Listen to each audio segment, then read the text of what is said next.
The RAPID project will save lives. It delivers an early warning system to detect critical deterioration in transport system infrastructure and minimize disruption and delays to critical supply chains by combining and extending drone technology.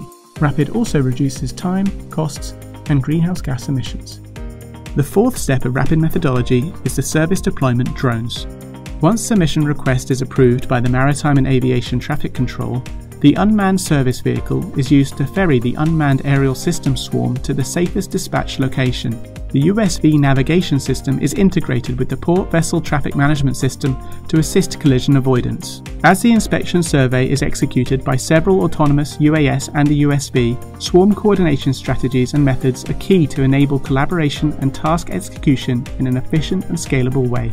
This human-operated technology allows workers to extend the hazard perception and saves lives.